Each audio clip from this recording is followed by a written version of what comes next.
While sure. For all people to join, just several words for introduction and we'll get started. So first of all, for all who have already joined, it's a pleasure for me to welcome you to our NGL Young Learners Autumn Conference. So such a big name. My name is Galavine. I work at Linguist Company. And this is the official representative of National Geographic Learning in Ukraine.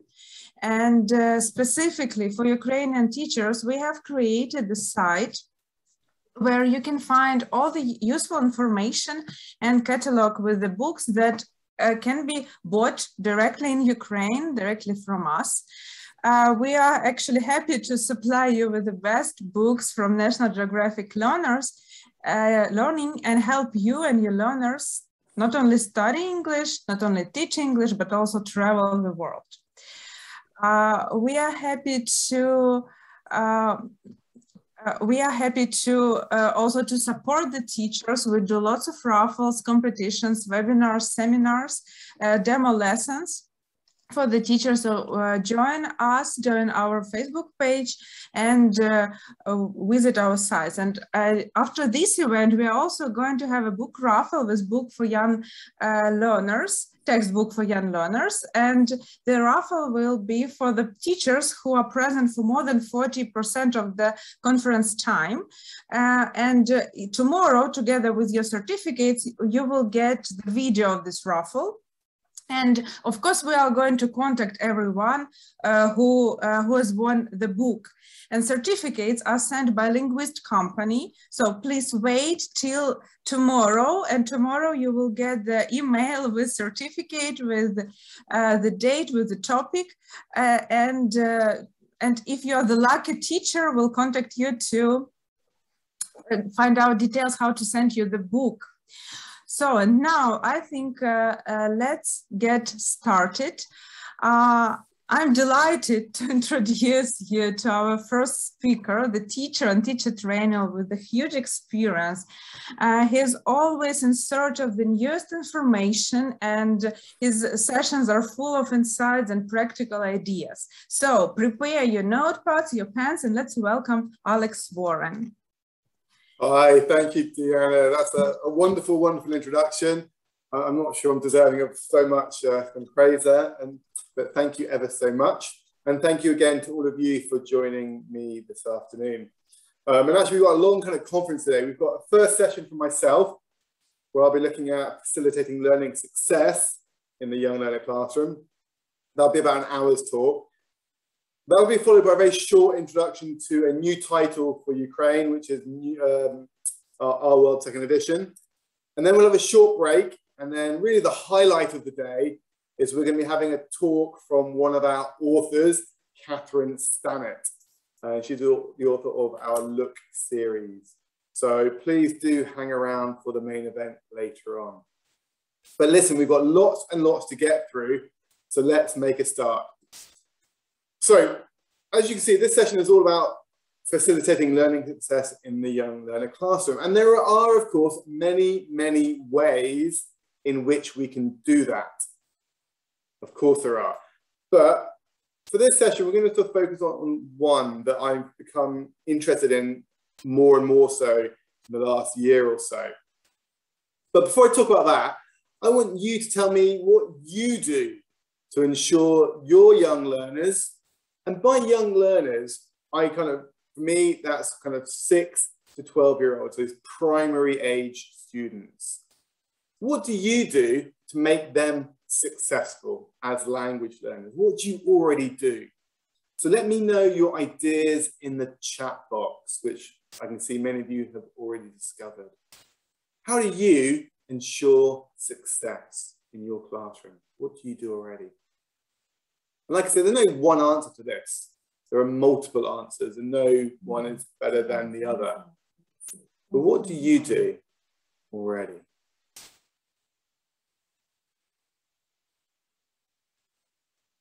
Everyone's going to shine in the chat. How do you ensure success? What do you guys do? Okay.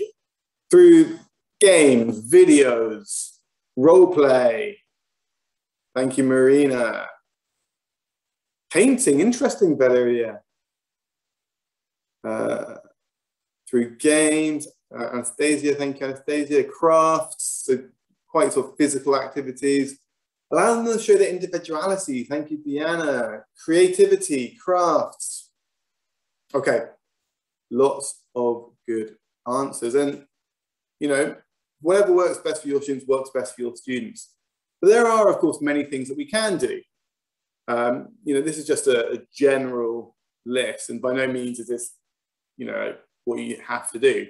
You know, using an appropriate methodology to ensure that they are involved, engaged in the classroom environment.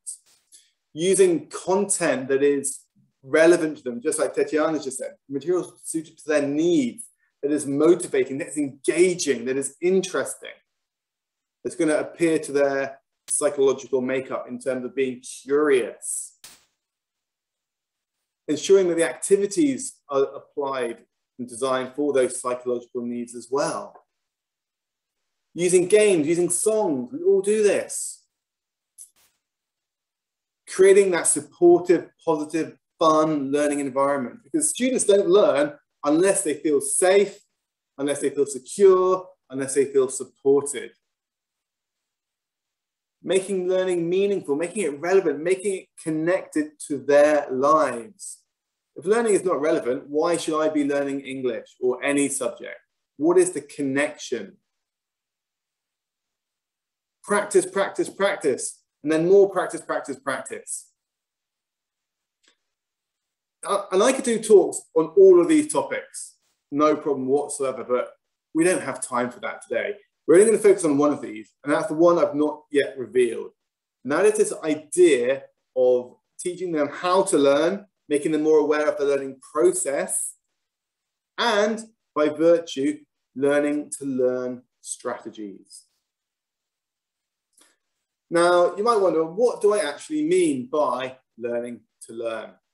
So let's instead ask you that question, first of all, before I give you my definition. So what do you understand by the term learning to learn? Tell me in the chat box. This is going to be interactive throughout, so be prepared, okay? There'll be more opportunities to type as well. So what do you understand by learning to learn? What does that actually involve?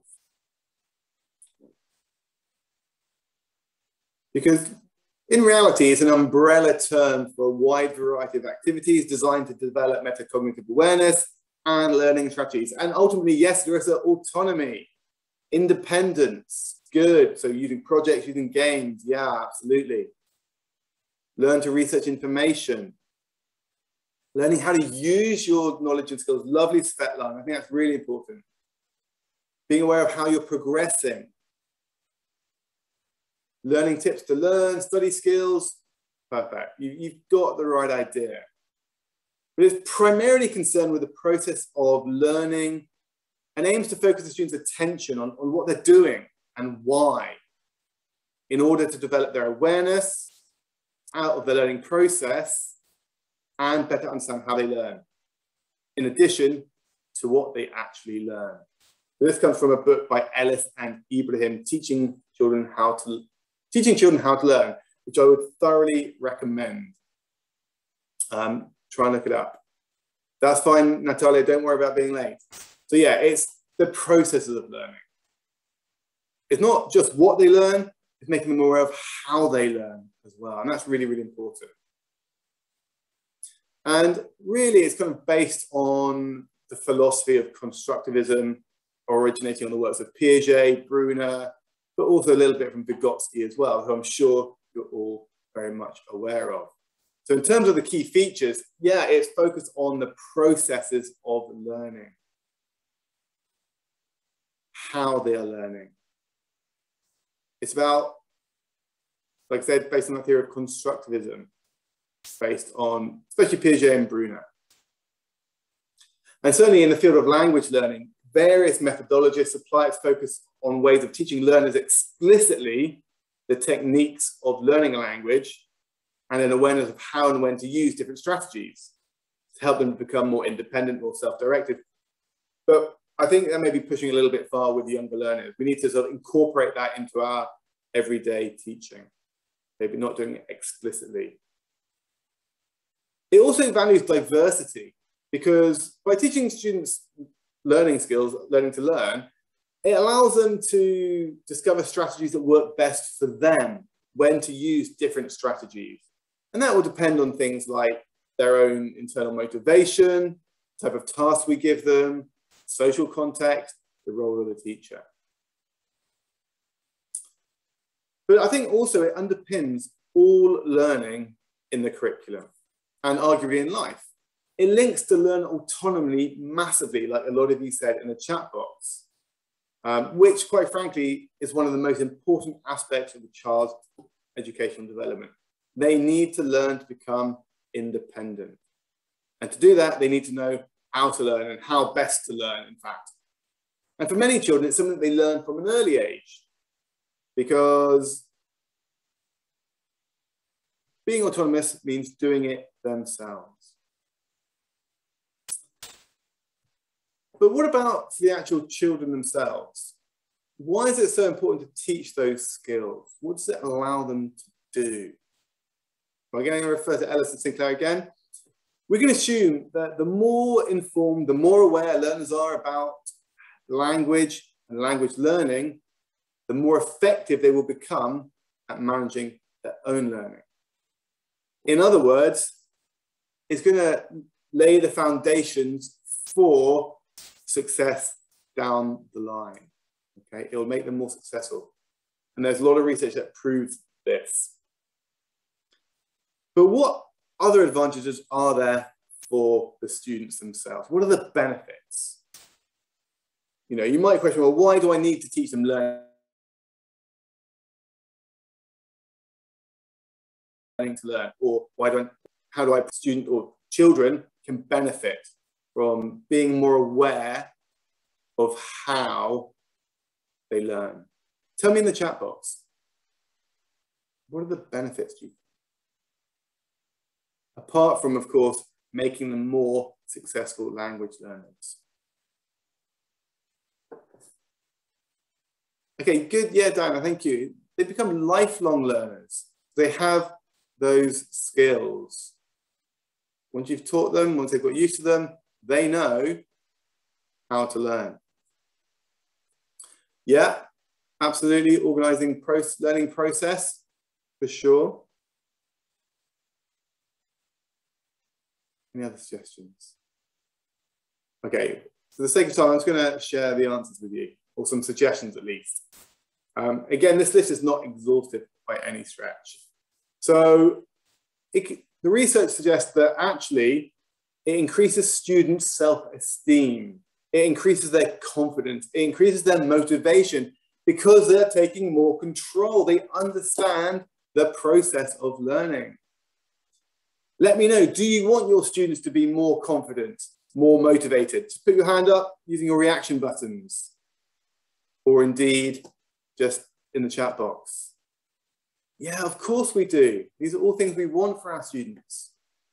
They become more independent. We've sort of stressed that already. They understand better how they learn. They can assess how well they're doing, and they can see their own progress. And I think this is really important from a motivational factor.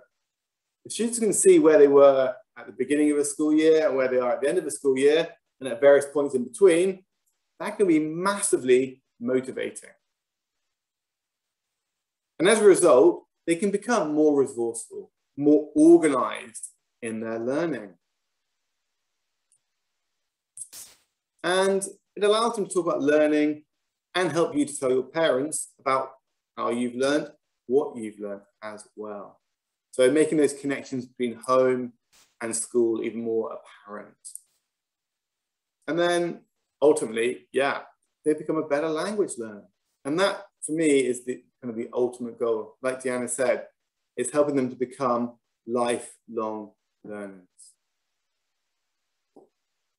So the big question then is, how can we actually help our learners to become more aware of how they're learning? How can we teach them learning to learn skills without necessarily teaching them explicitly?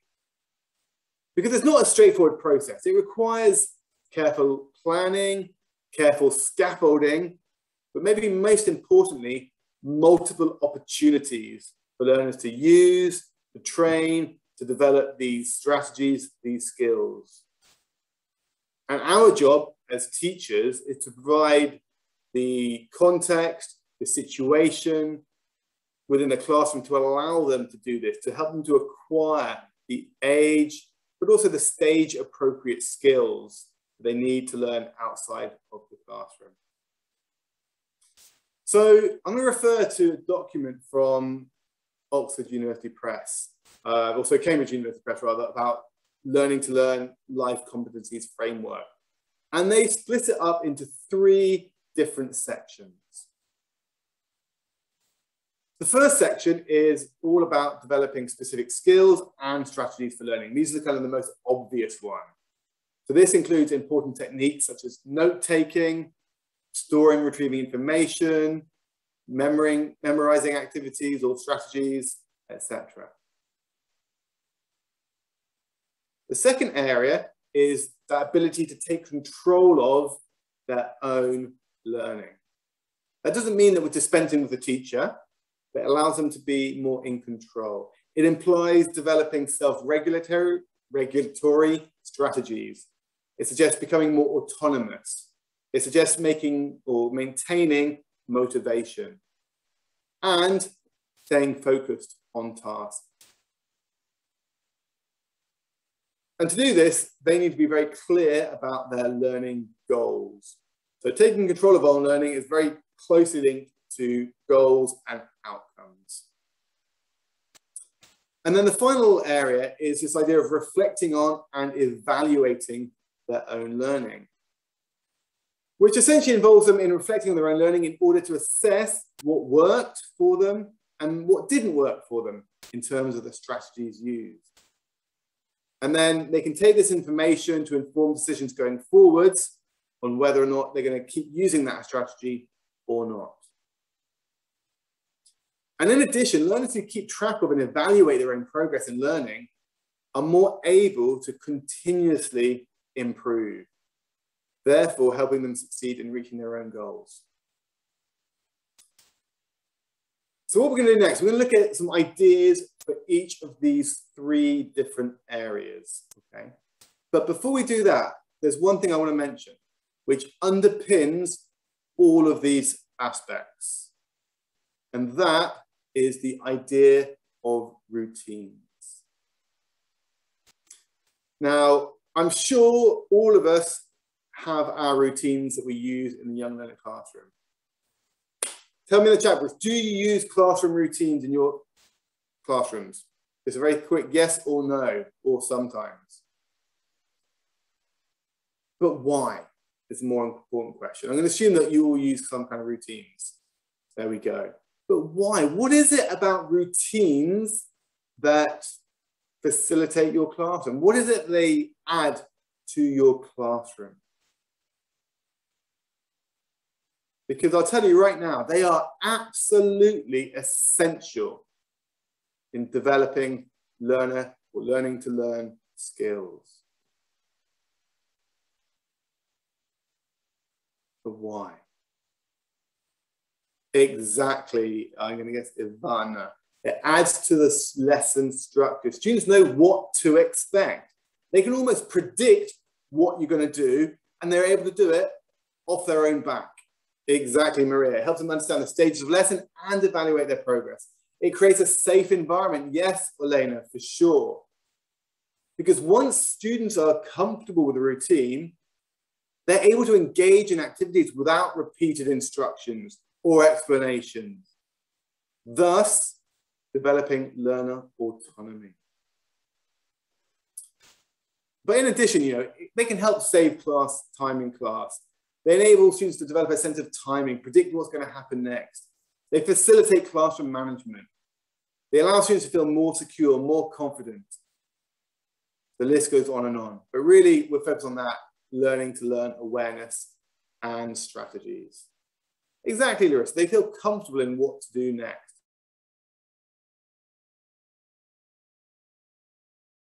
Control. And as Dunn points out, children generally learn more easily when they know what to expect in a lesson and, importantly, what the teacher expects of them. So a lot of what we're going to look at are all embedded in routine. They'll be done multiple times. So let's start with that, developing skills and strategies. Okay. Now, there are probably hundreds of skills and strategies that we teach our learners. Right? So have a quick think. Which learning to learn skills, which learning to learn strategies do you already incorporate into your classrooms? Now, you might not know them as learning to learn, but actually they are, because they are embedded within routine.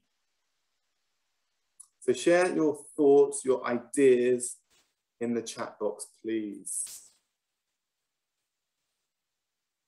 What strategies, what skills do you incorporate to your lessons? Maybe implicitly or even explicitly. So for example, with a reading lesson, you might start with a little prediction activity. That is a routine, which in turn internalizes the idea that whenever students are going to do a reading, they have to predict the content, looking at the photos, looking at the title. Imagination skills, communication skills, yeah, but more specific than that. I mean, those are kind of, we're talking there maybe more 21st century skills, which are of course important.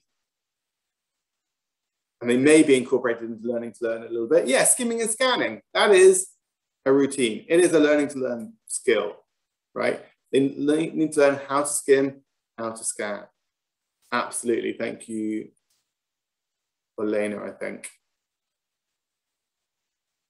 Discussion skills, yeah, so we might be using language frames. Quick checks to start every lesson, yeah, warm-up activities, the use of songs to an extent. Discursive skills, self-checking, yeah, self-checking is really important, and we'll come back to that a little bit later on. Okay, I'm going to share with you a typology of learning strategies. Thank you, Maria. Note-taking, pair work, predicting, absolutely. So this typology of learning strategies is put forward by, I think it's Ellis and Ibrahim in their book, Learning to Learn. So teaching children how to learn. And just have a quick look down that list. I'm sure all of you do all, if not all of these, or if not some of these things in your classroom. You know, we get students to activate prior knowledge before starting a new topic or a reading or a listening activity. When we're looking at vocabulary, we get them to identify word class, to use graphic organizers, to use a vocabulary book, making mind maps, using a dictionary, how to ask appropriate questions, brainstorming, categorizing, memorizing, predicting. These are all learning strategies. You may not know that as such, but the repetition of these strategies, repetition of these routines will help students learn how to learn because they're doing it all the time. They become more aware of how to approach and tackle different activities. So for example, that when they come in the real world to read a text, they know that they should be activating prior knowledge because they're doing it all the time in your classes. They know they should look at the title and the pictures to help them to predict what the content will be about. They know how to use a dictionary in the real world or Google Translate or whatever they're using. They know how to look for specific information by scanning and skimming. They just know it because they've done it in the classroom as a matter of routine. And this is something that some course books sort of integrate implicitly, some do it more explicitly. So for example, here we've got a scope and sequence taken from the Our World series. And if we zoom in a little bit, we can see here some vocabulary, some grammar, some reading activities, but we've got strategies involved as well. So we are making students abundantly clear of what they are doing in class. What learning strategies are they learning to do through the repetition of them? So it might be categorizing words. Let me use my spotlight here. It might be ranking preferences, being aware of the suffix able, using suffix for full, using context to guess meaning of words, knowing about antonyms, understanding cause and effect, identifying sequence, asking questions, and so on and so on and so on. So these are sort of embedded deep within the DNA of the book to highlight students that they are, yes, they're learning content, they're learning language, but they're also learning how to do things. But right now, I'm going to share with you some of my favorite routines in class for various functions.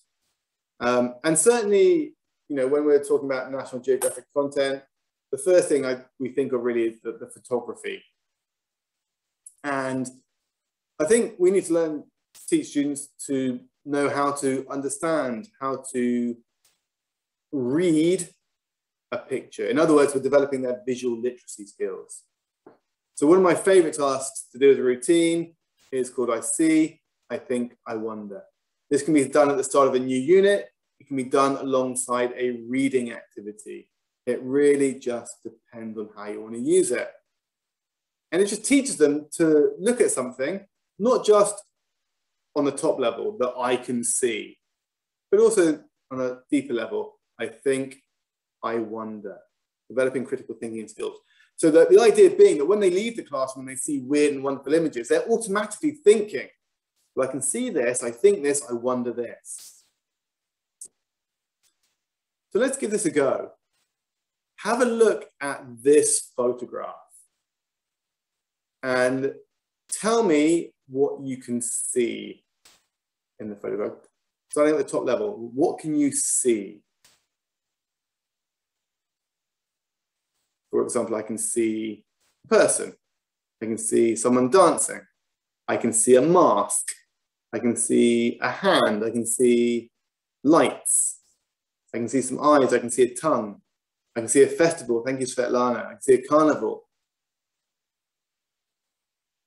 Okay, Anastasia's gone on to the I think already. I can see a festival. I can see lights. Okay, perfect. Let's go into the I think.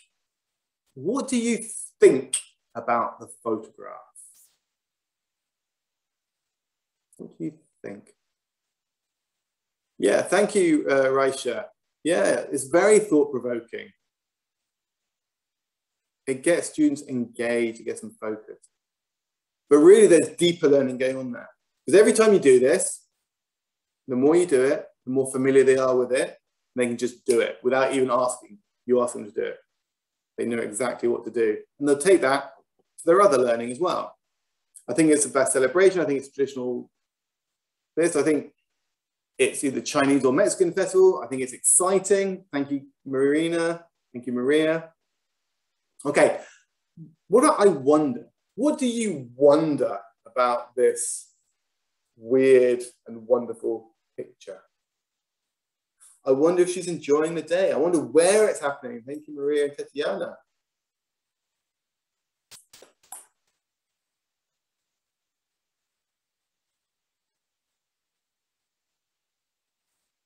I wonder which country or which city it's in. Thank you, Lesia.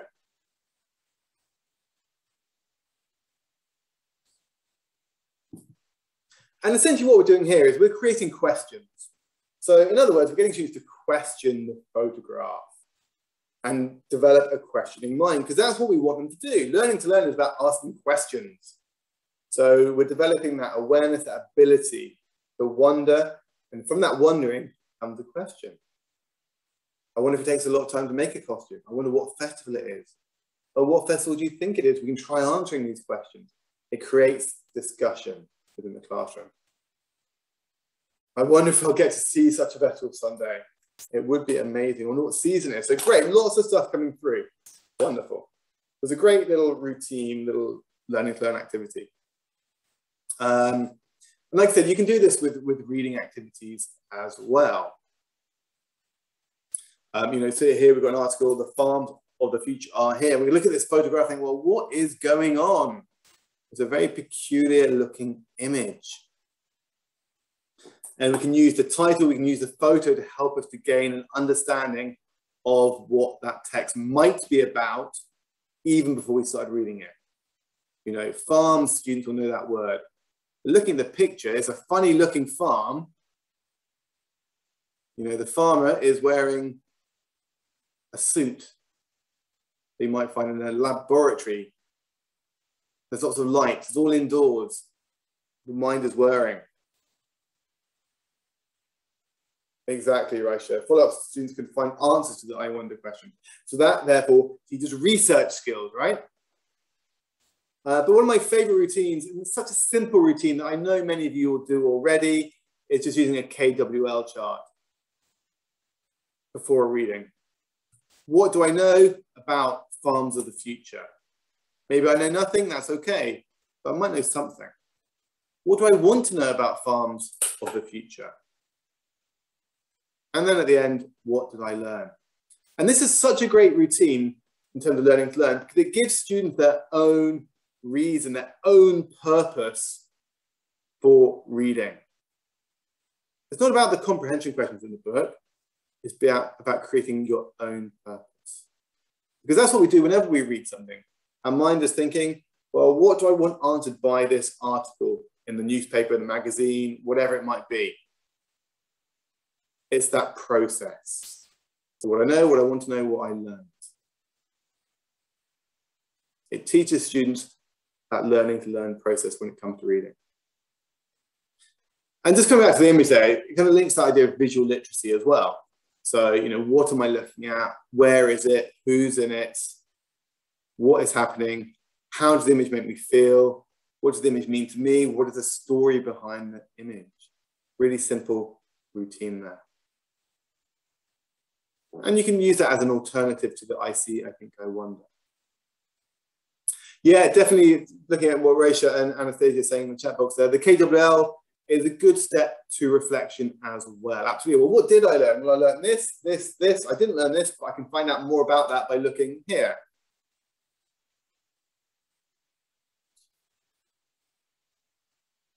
Okay, Mariana's made a point there. Non-native English speaker young people can't say answers for these I see, I think, I wonder questions.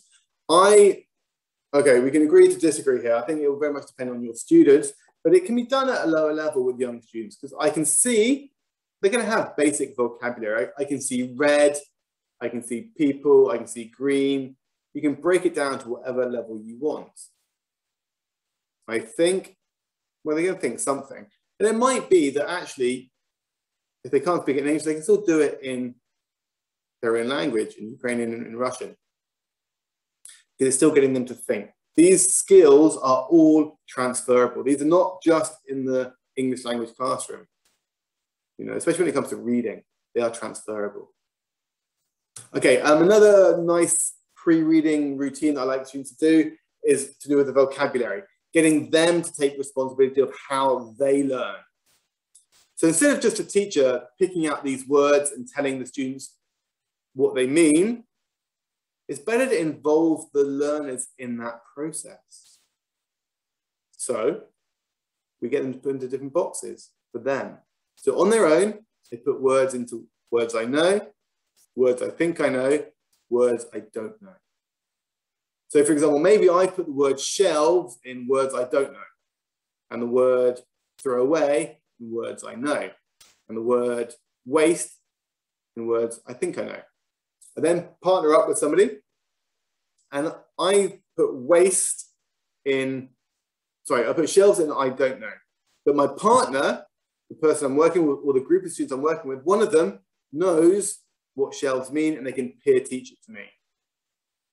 By the same virtue, I know what waste means. I can tell someone who maybe put it in words I don't know or words I think I know, and help them learning. So it's mutual cooperation, collaboration, and helping them to understand, in this case, vocabulary. So that's quite a nice little routine that you can do with students there. Yeah, it's a really simple idea. It's not difficult, but and then of course, as a teacher, you can monitor and then help facilitate or help the learning or clarify any definitions at the end of the activity. Okay, and you know, it might be that you teach them to use dictionaries at this point as well. So with this particular lesson, there is a dictionary strategy section within it, or is using contextual clues. These are all strategies they need to learn on Learning to Learn. This is another really nice one. This is level 4, so we're looking at 10, 11-year-olds here, more or less. And it's looking at exercise 4 specifically, using WH questions to think about approaching a text. So here's the reading strategy, the 5 W's and H. They're not just used for interviewing, but they're used for building critical thinking skills when it comes to reading as well. You know, okay, so what is the article about? Who is it about? Why is it about this? Why is it important? Where is this happening? So again, it's getting them to ask questions either pre-reading or post-reading, but they're doing it for themselves. Infographics. Graphic organizers, again, are a really great tool in this process. And they can choose which graphic organizer they like, which is going to work best with a certain text. So here, I've chosen a spidergram, but maybe a T-chart or a Venn diagram might be better. It just depends. But it allows them to visualize their ideas, visualize their understanding of a text. Different types there.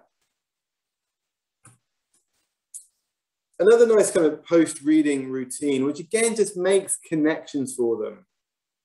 Teaches them to do something that we would often do in everyday life. 3 things I found interesting in the text. Or maybe 3 things I didn't find interesting in the text. Doesn't matter, we can change it around. 2 words that I learned. 1 thing that I would like to check. The different techniques that we can use. One more I want to look at really quickly is categorizing and ranking activities. This is one of my favorite things to do when it comes to vocabulary lessons, because it involves them more with the words, and therefore they have a deeper understanding of that vocabulary. Because when you put things in order, such as activities, foods, types of music, you compare them to each other by putting them in order of your preference. And therefore you're developing that kind of skill, that analysis, the ability to analyze. So for example, imagine we've done a lesson all about food. We've got all these food items that we've taught. And I know my students know what they mean, but I want them to work with them a little bit more. So, task 1, list the food items from tastiest to least tasty. Tell me in the chat box really quickly, what do you think is the tastiest food on that list? Just to give me an idea. What for you is the tastiest food in that set of words? Maybe the sweet corn, maybe the pasta. Ice cream, okay, Anna's gone for tomato. Bread, sweet corn, steak. I'm not sure steak was on my list, but that's okay. But then what we do is we change it up. They create one list, but then we change it. So, okay, this time I want you to list the word from healthiest to least healthy. So they have to think differently about the words, in this case, the food and the characteristics of those foods, because the tastiest isn't necessarily going to be the healthiest, and vice versa. And then if you want to do a third activity, list them from most expensive to least expensive. And again, there will be a different order of those words, but they can make connections. So maybe we discover that the least expensive is the healthiest, but the least tastiest. Or the most expensive is the tastiest, but the least healthy. Become different conclusions. Everything is, especially right now, right? But the point of this is that if we're working on those thinking skills on a regular basis through routines, the development of their thinking skills will also enhance their cognitive resources that support the child's language learning. And that's the point of it. All of this is to support the language learning, make them more independent. Which leads us on to point number 2, which is getting them to take control of their own learning. Which you might think, well, they're young learners. How can they take control of their own learning? And yeah, to an extent, it's a very good question. And you might not consider this till they're a little bit older. Certainly with sort of 6, 7-year-olds, it might be kind of beyond them. But you can still set goals of some sort. But it involves self-regulatory strategies, becoming autonomous, maintaining motivation. But put bluntly, if learners have some responsibility for their own learning, they're more likely to be engaged than if they are just doing what the teacher tells them to do. Therefore, they have to own their own learning. It will increase motivation, it will increase achievement down the line. So, how might we do this? Of course, goal setting is a super important activity in general because it allows them to see where they're starting at and how they're going to get to that point, that goal. Indeed, lots of research tells us the benefits of this. Extensive research has shown that a scaffolded and supported goal-setting process, particularly one where students choose their own goals, enhances their motivation, their academic achievement, and specifically in developing second language proficiency. Now, I'm sure we all agree that we want our students to be more motivated, higher achieving, and have a higher level of second language proficiency, right? That is the ultimate goal. Therefore, setting goals is really, really helpful. So, and that might just be as simple as at the beginning of a lesson, putting your goals, your outcomes on the board. And this is something that I insisted on in my school when I was working as a director of studies, that we always had the goals set by the teacher at the top of the page. But beyond that, students would have their own goals as well, the longer term, shorter term goals. So I just want to share with you a couple of ideas on how we can maybe include students in that. So the first one is just thinking about learning. So I tell my students to think of a time when they did something very well at school. So I want you to do this in your mind. Think of a time that you did something very well at school or in your job or in life. Just reflect on that. And then I'd get them to tell their partner about it, about them being successful. And again, because they're young learners, they can do this in their own language. That's fine. It's not a problem right now. Discuss why you think you were successful at that activity. That's the really important part. What made me successful at doing so well at that particular activity? And then once they've kind of discussed that, they create a success in learning poster. You know, so let's say I did really well in a particular test. Well, why did I do so well in that test? What was it? Because I did lots of revision? Is it because I did some practice activities or I did it with a partner? Who knows? But they create a poster of how they can be successful in learning, just giving them that ownership. If we want it to be a little bit more guided, we can prepare a set of questions for learners to answer about their learning habits, right? So without me giving you the answer just yet, what kind of questions could you ask your students to reflect on and discuss connected to their learning habits?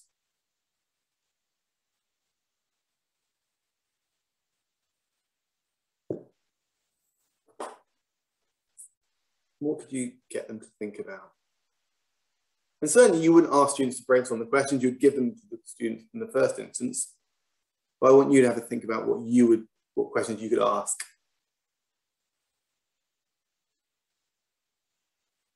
It's all been quiet. I'm going to reveal some answers for you, some ideas. And again, this is not a definitive list, it's just some ideas. So it might be, do you revise what you've learned regularly? Yes, no. Lovely, Deanna. What's your favorite task? Do you do your homework when watching TV? Do you participate? If you don't understand a word, do you forget it, or do you try to work out its meaning? Do you use the dictionary when you do your homework? What was good at that lesson? Yeah, good, Tatiana. What could I do more of to be a better English user? So it's giving them questions to think about, to talk about, right? And then from that, they could then make some resolutions. So something I used to do with my students was a new terms resolution, or maybe a new week's resolution. It just depends. So I'd ask them to make 3 resolutions about learning English for the new term. So it might be, I'm going to use my dictionary more. I'm going to make sure I do my homework on time.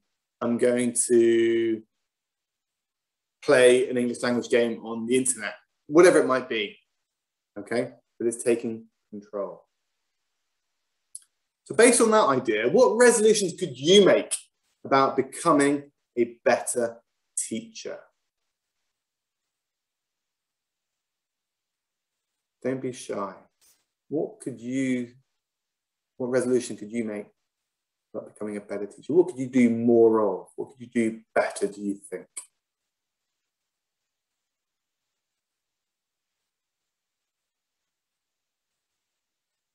It might be get more feedback from my students,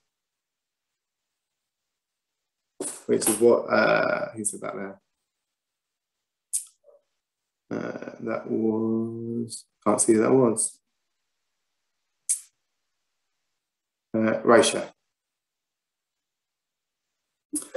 Yeah, I could find some more ideas for classes in native speaker schools. Rest more, ask students more, study how to say, okay, fine. Okay. Let's move on a little bit quickly. Something else we can do to help students to take more control of their learning is to try to incorporate success criteria. Well, good, Arena, 10 more webinars, you're doing well.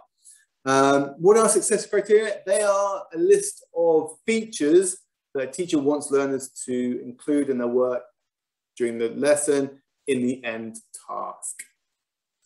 And this gives control to students because it allows them to see how they are doing and if they are being successful or not. So imagine that we are doing this find the difference activity at the end of a grammar lesson. What success criteria might we include for this kind of activity? Let me know in the chat. What kind of success criteria could we ask? So to do this successfully, what do your students need to be able to include or to do? Yeah, of course, Natalia, that's true. That's a whole kind of other sort of area. Okay, good, Kevin. You've got to find all 10 differences. Sure.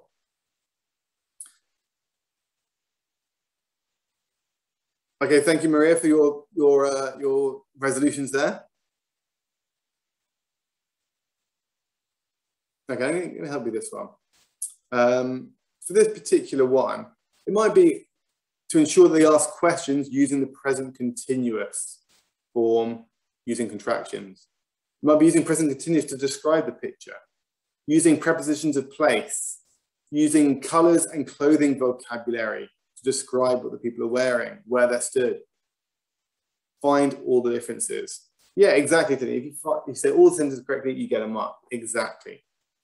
Now, they may not tick all of these things. That's okay. But it allows them to see where they are at in their learning. Another example here is a little activity where they're giving advice with each other. Guess, so they act out an illness, they guess and give advice. And it might be here that, you know, we're using should and that they're guessing correctly. Okay, another thing we can do to increase that kind of ability to take control of their own learning is to give them choice. Somebody mentioned this earlier, and choice is super, super important. Self-determination theory of motivation shows that engaging in choice is central in supporting a person's autonomy. It gives them that responsibility. It's important in all aspects of our daily life, from what we wear to what we eat, to who we sit next to. And I think students should be given choice in the classroom. And we can do it really easily. So for example, imagine we've done this lesson all about festivals, celebrations. We can get students to create their own festival. What's its name? What's it celebrating? Is there a special food, costume, music, etc.? And then we get them to design a poster for it. Make a poster of a festival from your country. Or find out about a festival in another country and create a presentation on it. They're all essentially doing the same thing, but in slightly different ways. We're giving them choice. And that's something that we include in the Our World series within these extended reading lessons. In this case, this is from level 4, sort of A2 plus level. We've got a reading all about plastic in the ocean. And they get a final activity. Express yourself. Choose a sea creature or seabird. Draw or paint it. Write an act out of play about plastic pollution. Make a poster to persuade students, supermarkets to use less plastic, for example. Another one here. This is all about the Paralympics. Learn about a Paralympian. Tell your class about them. Pretend you're a journalist, interview the person. Make a poster about the Paralympics. Choice, choice, choice. It gives them autonomy. And that's kind of goes into projects as well. Okay, we're running out of time, but we've got time just to cover the last point, which is this idea of reflection and evaluation. Because this part of the process allows them or informs decisions regarding whether to, continue with certain ways of learning, certain strategies. Is it working for me? Yes or no? And as a result, students are able to identify and use effective strategies, effective techniques. And in fact, some pointers on this. It helps children to develop a better understanding of what and how they have learned. It teaches them to monitor their progress, maintain motivation, but also identify their own weak and strong points. They know what they're good at, what they're bad at. It helps make learning more memorable. And it makes it, or facilitates higher levels of achievement. And I'm sure we want our students to do all of these things. We want to make learning more memorable for them. We want them to be higher achievers. So we need to train them how to do this, because good learners are flexible. They watch and they learn and they know how things are going, and they make adjustments and changes as they do so. So one way in which we do this really, really easily is just by using can-do statements. Pretty much every course book has these somewhere, where we get students to review and reflect on their own performance. So on the left, you can see I followed all the instructions, I gave my opinions, I agreed, I disagreed, and then the can-do statements. I can do these things, yes, or I need more practice. But actually, I think we can go further than this. So I want to suggest a reflecting and self-assessment routine that can be done at the end of every lesson. And these different steps, they stimulate children to think and process information about the content of the activity, to discuss learning strategies, and to assess their own performance. And in doing so, they develop metacognition as well. It isn't easy to be objective in evaluating their own progress, but we have to start doing it at some point, okay? Which is why in that case, it's just like, yes, I can, or no, I need more practice. I think if students are honest with themselves, they know if it's been easy or if it's been difficult. But it's a process. Of course, we're not expecting them to do this right at the beginning of the primary school journey, but we slowly integrate it. So that by the end of primary, when they're 11, 12 years old, they have more of an ability to do that. Okay, so what did I do? Would be the first step of this routine. So there are different ways in which we can do this. We can get students to sequence activities of what they did in the lesson. We can get them in a circle, do circle time, and get them to say one thing that they did in the lesson. You could do a Simon Says type activity. For example, you might say, Simon says you sang a song. Simon says you used colors to describe objects. Simon says you learnt about the present continuous. And they either sit down, stand up. It might be a sentence of completion. It might be an odd one out, what they did. So, for example, in today's lesson, you sang a song. You learnt these words. You did this grammar. And they either stand up or sit down in terms of whether they agree or not. So it's making it more of a game. But it's making them aware of what they did. But maybe more important than that is not what they did, but actually, what did they learn? So in this case, oh, I've gone too far there, sorry. What did I learn? It's similar to what did I do, but it's maybe more about what did I actually take away? So for example, in this case, we might do an activity, like a ranking activity, whereby they list things they learned in the classroom, about what they thought was most useful or most beneficial to them. They might do a talking stick in a circle. Again, they say one thing that they learned in the class. So kind of like an exit ticket in that respect. The next step is, how did I learn? I think this can be really important. It might be that the teacher elicits how they learned from the students. So, for example, we listened to the teacher. We read this story. We watched a video. But it might be more specific questions as well. How did you learn the food items, for example? How did you learn the different vocabulary in the lesson? After how did I learn, it's how well did I do? So this idea of self-assessment, so it's incorporating those can-do statements. And you can do this in multiple ways, but make it visible. It might be smiley faces, emojis. It might be thumbs up, thumbs down, thumbs in the middle. It might be using traffic lights. It might be using something called fist to 5, whereas 5 is I didn't learn anything. I didn't do very well. 3, I did okay. 5, I did really well on this task or in this lesson. And then moving on from that, what can I do next? So it refers maybe children back to any success criteria, encourages them to identify areas where they could do better. But maybe they're struggling with the vocabulary. Well, how can I improve on that vocabulary? What's the next step?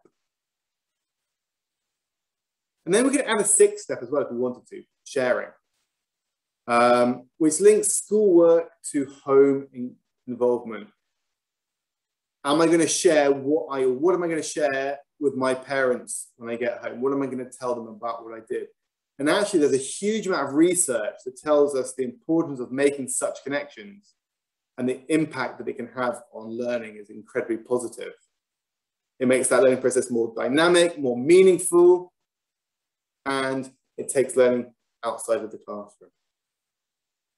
So look, let's have a quick example of this, okay? So imagine we have done this lesson all about volcanoes, where we learn various vocabulary.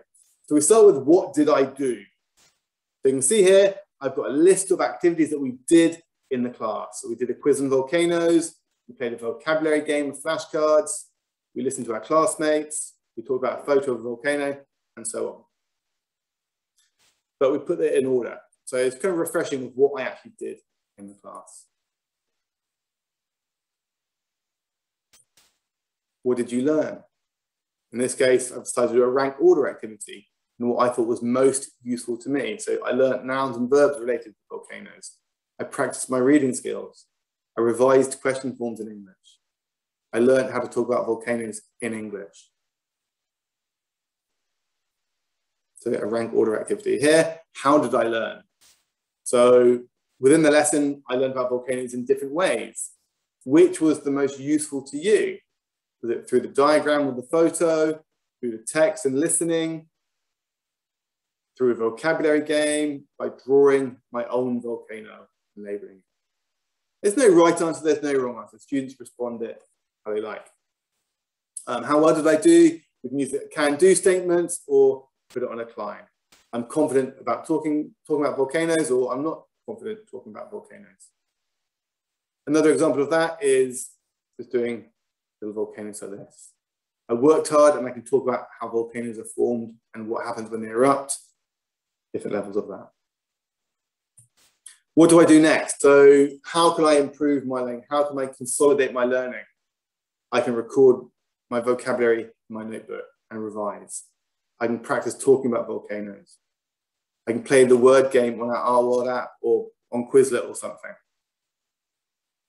And then they can think about how they're going to share that information. Show your picture of a volcano to your family, tell them about it. Ask your family if they know anything else about volcanoes or if they've ever seen one. It's making those connections outside of the classroom. Okay, time is pretty much up. So just to sum up what we've talked about, there's a huge amount we've gone through today. Probably too much, but there we go. But we need to develop our young learners' learning to learn awareness by incorporating recognizable learning routines that develop those skills and strategies for learning, that encourage them to take control of that learning, and of course, to promote reflection and evaluation of that learning as well. And all of those things combined are going to help our learners be more successful, not just now in the young learner classroom, but in the secondary classroom, at university, in life. These are the building blocks of learning success. Okay? So hopefully I've given you a few ideas there on how we can use these learning to learn skills in the class and incorporate them into the classroom. If there are any questions, please feel free to pop them in the chat box. But don't go anywhere just yet, because we are going to do a little quick introduction to the Our World series. So all of the examples I took for this session came from Our World 2nd edition, which is the latest edition of the best-selling Our World series, which you may or may not be familiar with. But if you're not familiar with, I'm going to tell you a little bit more about it. It is a 7-level young learner course, going from pre-A1 up to a B1 level. But let's watch a video to give you a little bit more information about it. Here we go.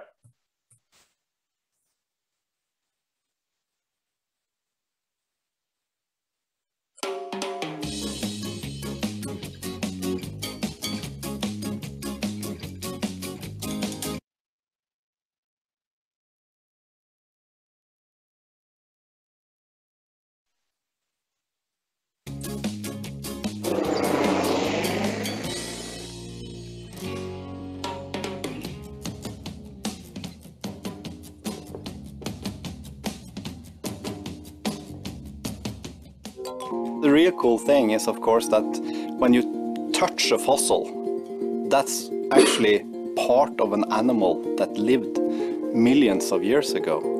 You touch a part of history.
Okay, so hopefully that gives you a little idea, a little taste of what our world is all about.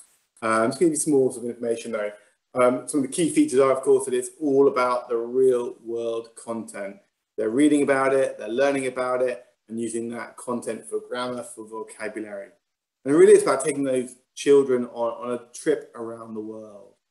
Different cultures, different people, different places, while incorporating all the grammar or the language which you would expect from a young learner course, and of course songs as well.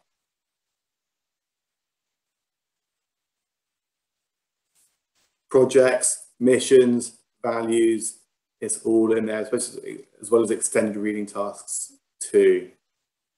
In terms of what it looks like in terms of the units, we see there that every unit has vocabulary, has a song, grammar, more vocabulary and grammar, reading activities, the value, the writing, and a project as well.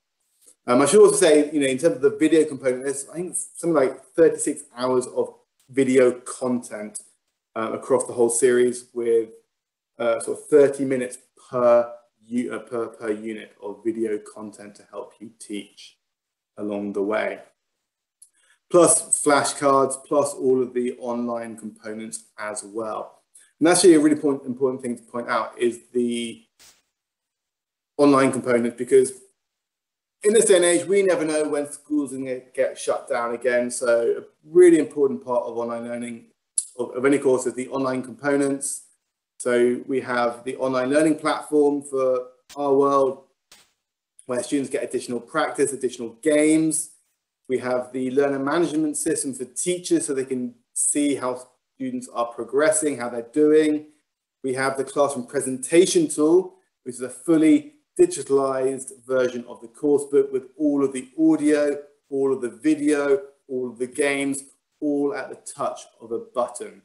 Perfect for in-class, perfect for online classes as well. And just as sort of an overarching overview for you, we can see that it goes there from pre-A1 up to a B1 level, from grade starter to 6, and then all of the different components. So lesson planners, classroom presentation tools, flashcards, posters, readers, books, so much to learn about the course. But if you do want more information about our world, please visit the website. I'll pop it into the chat box for you. There it is, and it's also on the screen right there. Okay, so listen, thank you so much for listening to me for the last hour and a quarter or so, but hang tight. We're gonna have a 10-minute break. So grab some tea, coffee, hot chocolate, milk, whatever it is you want to drink, grab a snack, and in 10 minutes we will have the wonderful Katherine Stannett talking to you all, okay? So I'm gonna pause myself for now. I'm gonna stop my screen share. And I can see Katherine's already here, fantastic. So Katherine, we're gonna start in about 10 minutes, okay? Diana's just going to share something during the break as well with you all to give you some more information about the other events that linguists are running for the teachers of Ukraine. Yeah, thank you, Alex. That was really great and inspiring session. Great work. So thank you. And the introduction of our, just the book that I think everyone should want to have on the teaching table. Thank you. Absolutely. But we also have Look coming up as well. So we're going to find out more about Look as well with Katherine. Right. Yeah. So we are going to have another book today, another book for primary learners as well. So now we are having the little break. During the break, here is some information about the upcoming events from from Linguist Company. First of all, demo lessons for teachers are back. And this time I welcome students of the 6th and 7th grade and their teachers to join our demo lesson. We are going to read some interesting text, discuss, and try to use the language. Ask you just I'm going to ask you just very quickly in the chat box to confirm to me that you can see my screen. So let me make sure that I'm sharing the right thing. Let's hope that's the one. Right. Yeah, that's all good, Kath. Is that all good? All Excellent. good. Right, so I'm just trying to set myself up here so I can see the chat and I can see my notes and I can see everything. Right, excellent. Here we are ready to go. So as I said, my talk is called Looking Beyond the Classroom. Oh no, I did want to change my sharing options. I'm so sorry. I need to make sure that I can optimize a video clip. Right. Okay, that should work a bit better now. Right, so looking beyond the classroom. It's been quite a crazy couple of years, hasn't it? 18 months for everyone, including our students. And what a shame that is, because our students are growing up in this amazing world. It's amazing, but it's also pretty scary, isn't it? It's a world where there are issues like climate change, global warming, war, and then on top of everything else, we have a global pandemic. So that's a big thing for our students to cope with. And we also have to think about the fact that our students, the students that we're teaching, are the ones who are going to be taking charge of the world in the next 10 or 15 years.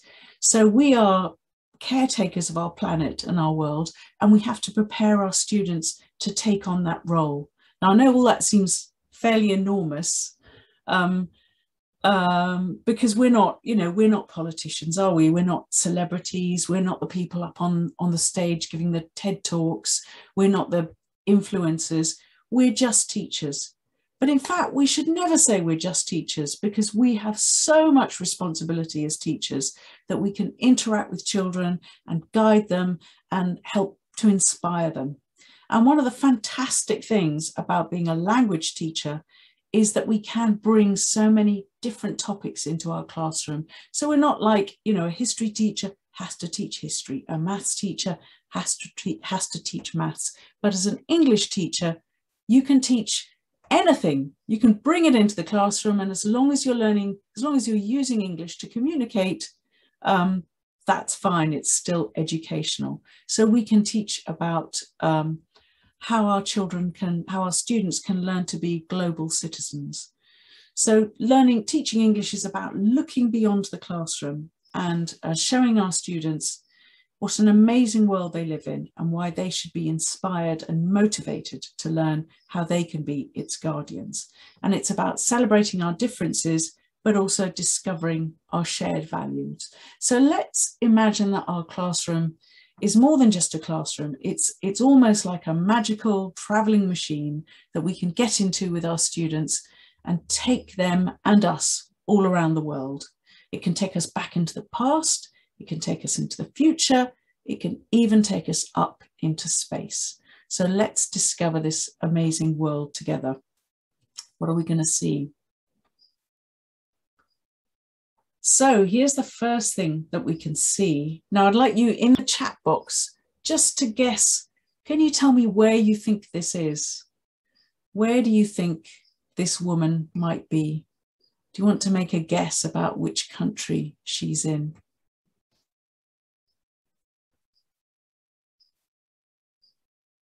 Has anyone got any ideas?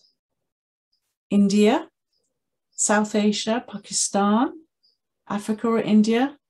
Okay, so far you're not even in the right continent. South America, okay, much closer. So this lady is actually in Guatemala, which is Central America. Mexico is very close, yeah. Guatemala, Central America, and she is carrying her baby in a papoose or a sling. And you can see that that sling is made of cloth, but traditionally papooses were made of animal skin. And in our course, Look, we use this picture for a lesson about sleep and the importance of sleep. But in fact, there are so many different ways that you can use a beautiful photograph like this and have students think about different cultures. So let me give you some ideas. So first of all, what you want to do is you want to engage students' interest. And just as I did with you, you want to ask them some questions. So don't immediately tell them what a picture is showing, but ask them to try and guess. So as I did, where is the woman? Then you could ask, what is she doing? She's working. So Svetlana's already answered that. Thank you. She is working. Yeah, she's actually cleaning corn. And what is the baby doing? The baby is, would anyone like to write that in the chat box? What's the baby doing? Sleeping, exactly. Thank you very much. The baby is sleeping. Yeah, so even with your students at a very low level, you can get them interested in thinking and wondering about that. And then you can move on and use a photo like this for some language work. So you can even just really basically, you can elicit the different colors in the picture because it's a beautiful picture and you can see green and blue and brown, and there's some pink in the lady's hair tie and her hair is black. And obviously there's the yellow of the corn. So many different colors that you can get students to try and name. Or you can just ask your students, think of 3 adjectives to describe the picture. So even at a really basic level, even if they just say pretty or sweet or interesting, they can start to use adjectives to describe the picture. So they're using English language and they're also finding out about a different culture. And then you always want the students to have some kind of personal reaction to it. And that's really important because it makes it more interesting. It encourages students to look for things or activities or habits that we share across cultures. And that all makes the lesson much more memorable for them. So instead of it just being something over there that's fairly theoretical, it suddenly becomes personal to them. So as you can see, my questions might be something like, where do you sleep? So this child is sleeping in a papoose. Where do you sleep? Do you always sleep in your bedroom? Do you sometimes fall asleep in other places? Do you fall asleep on the bus or in the car or on the sofa in front of the TV? How many hours do you sleep? So you can really get students starting to relate to it. And then finally, you want them to use the picture in a creative way. And there are loads and loads of different creative and fun ways for students to express themselves. So 2 really simple ideas. Think of 3 questions to ask this woman. What else would you like to find out about her? Or think of a title for this picture. And if you have a little bit more time, students could work in groups and then imagine what the woman's answering to those questions. And then they could act out a little interview between the student who asked the questions and the woman. So lots and lots of ways to engage and interest your students and have them practice in English and encourage them to think about other people and other ways of living. Right, so let's have a little look at our map. We'll see where we visited. So there's Guatemala. It's in Central America. It's just below Mexico, as you can see there. And that's where we saw a woman cleaning corn in Guatemala. So where are we going to go to next? I'm going to take you to a new continent. I'm going to show you another amazing photo from Look. Here we are. Now, would anyone like to guess? You're going to have to be quick in the chat box. Would anyone like to guess where these animals are and what these animals are actually? Which animals can you see? And which country do you think they're in? Would anyone like to guess that? Australia? It's not Australia. Good guess. Yes, they are goats. Well done. Yeah, it's very difficult to tell the difference between a goat and a sheep, but these are actually goats. And they are in Africa. Yes, absolutely. So these are goats they're climbing trees and they're in Morocco. So that's exactly what you can ask your students to do, to try and guess where the goats, well, what the animals are and where they are, and then try and ask them to guess why on earth goats are in the trees. Why do you imagine goats would be in the trees in Morocco? What do you think they're doing in the trees? Can anyone guess why there might be goats climbing trees in Morocco? Eating, exactly right. They are eating. Yeah. The ground's too hot. It's a safe place. Those are really good suggestions. Playing, escaping predators. Yeah. But in fact, whoever it was who said eating, you got it absolutely right first time. So these goats are in these trees, which are called argan trees. So I don't know if you've heard of argan oil. It's a very, very expensive product, and it's used in things like shampoo and face creams and also for cooking. So this is what happens. The goats climb to the top of the trees because that's where the best argan fruits are. They eat the fruit and they spit out the seeds. And then because they spit out the seeds grow into new trees. So the goats help to make the trees grow. And that's really good news for the argan farmers. So the argan farmers love the fact that the goats climb up in the trees and eat the fruit. The goats, amazingly, can climb up to 10 meters. So they eat the fruit from the argan tree, they spit out the seeds, they climb up to 10 meters, which is pretty tall. And the goat herders actually train the baby goats to climb the trees because it's, as I say, it's really good for the farmers because then they get more trees to grow. So you can see that that's a really interesting amount of information there that you can tell your students about. And you don't have to use English when you're telling them all these facts. So you can use a mixture of their first language and English just to get them really interested and excited. So as with you, you can start off with some basic questions when you have a picture like this. Where are the goats? Why do you think they're there?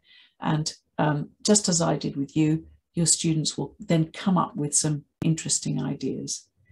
And how can you use this for language work? Well, you can find out how many words for animals students know. So as you can see, this comes from level 5 of Look, Unit 5, which is all about animals. So you might want to check before you start teaching the unit how many animal words students know. So this is a great way of saying, think of other animals that climb trees, or animals that fly above trees, or animals that sleep beneath trees. And you can also use it for weather. So you can focus your students' attention on the weather. And someone mentioned in the chat box that they thought the ground looked hard and hot. Absolutely right. So you can ask them to think more about the weather, to describe the weather in the picture. And then if you remember, the next thing that I like to talk about is always personalization. So what food do you eat that comes from trees? Do you like climbing trees? Why or why not? And finally, creative. Make up a silly story about why the goats are in the trees. Or you can even ask them to choose 2 goats and write just something in speech bubbles for them. So lots of things you can do with your picture of the goats climbing trees. All right, so now in our Magic Flying Classroom, we have been to Guatemala in Central America. We've been to Morocco in Africa. Where are we going to go to next? We're going to go to Europe. And we're going to visit an amazing house. So this is a house in Germany.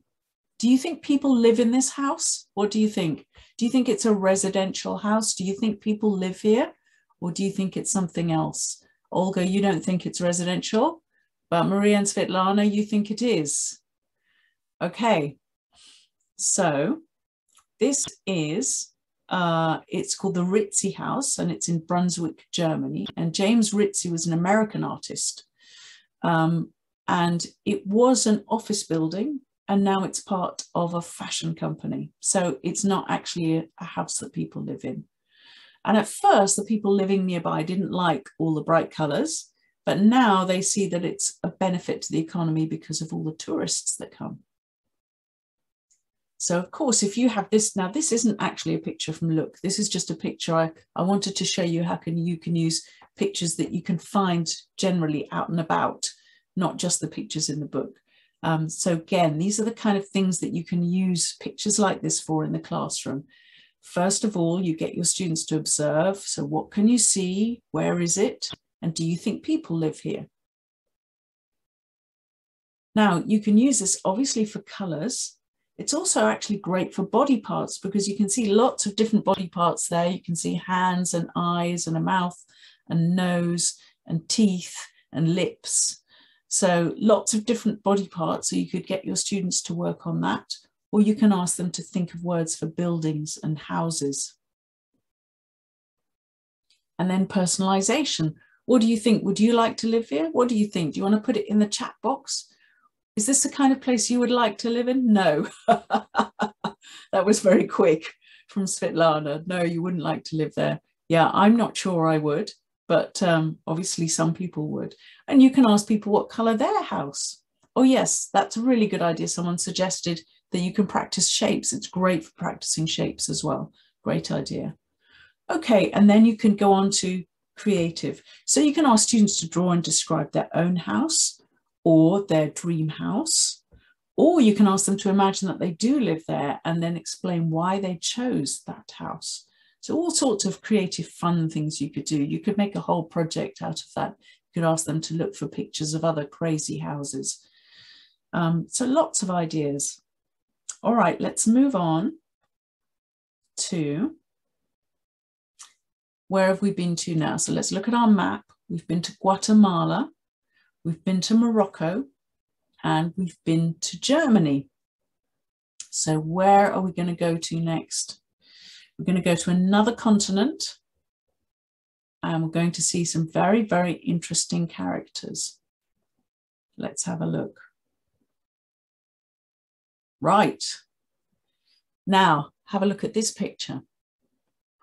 Where do you think this picture is? Have you got any idea where these people are? China. Brilliant. Wow, everyone knows it's China. I'm very impressed. So the next question obviously is, why are these people dressed like pandas? Have you got any guesses? So it is China. Why do you think these people are dressed like pandas? For carnival? Any other ideas? Can you think of other reasons? Cosplay? Yeah. Not to scare the real pandas. Animal protection? Yeah. Okay. So probably fancy dress party, exploring the area, hunting. Definitely not hunting. No, not hunting, because these are pandas. They are still protected, I think. So this is in the Wulong Nature Reserve in China. And it is a nature reserve that conserves, that looks after pandas. And these people are panda keepers. That's their job. Now, what they're doing is they are looking after the baby pandas. And the baby pandas wear special collars. So you can see that the guys here are they're holding a big aerial, and they've got some kind of radio thing. So this way they can keep track of the baby pandas. And they dress like pandas. It's partly to keep the pandas calm, but it's also because ultimately what they want to do is they want to release these baby pandas back into the wild, because at the moment they're still within the nature reserve. They want to release them back into the wild, and they don't want the pandas to get too accustomed to humans. So because of that, they dress like pandas. They don't want the pandas to get too tame. So I keep forgetting to click on this. So they track the baby pandas and they dress like pandas to keep the baby pandas calm. All right. So our basic questions here, I think, are: where are they? What are they wearing? And who are they listening to? I forgot to ask you that, but that's another question you could ask. Who are they listening to on their device? What kind of language work? If you were using this photograph in class and you wanted to use it for grammar or vocabulary, can you think of some vocabulary or grammar work that you might be able to get out of this photo? How might you use it to practice some vocabulary or practice some grammar? Have you got any ideas? WH questions, yeah, that's really good, definitely. Clothes, absolutely. What other animals are in danger? Yep, speculation, could, might, may, that's really nice. Yeah. Makeup. Yeah. So the suggestions, those are really good. Modal verbs, deduction. So I just put down other words for jobs and other words for clothes, because of course this is a job. They are panda keepers. But you've got some great ideas there as well. So many different ways that we can, look at you coming up with all these ideas now. So many different ways that we can use just a picture like this to bring out lots of language. And how about personalization? How can you make your students relate to this? What kind of questions do you think you could ask your students so that they personalize it, so that they make it about themselves and not just about something strange in another country? Can you think of some personal questions? Yeah, if you were, yeah, you can definitely use your conditional. If you were working there, what would you do? Yeah. Any other ideas? Okay, I'm sure you've got some more ideas, but I'm just gonna, what features of character would you need to do this job? Would you like to work as panda keepers? Yeah, very nice ideas. So I thought of, would you like to do this job? Why or why not?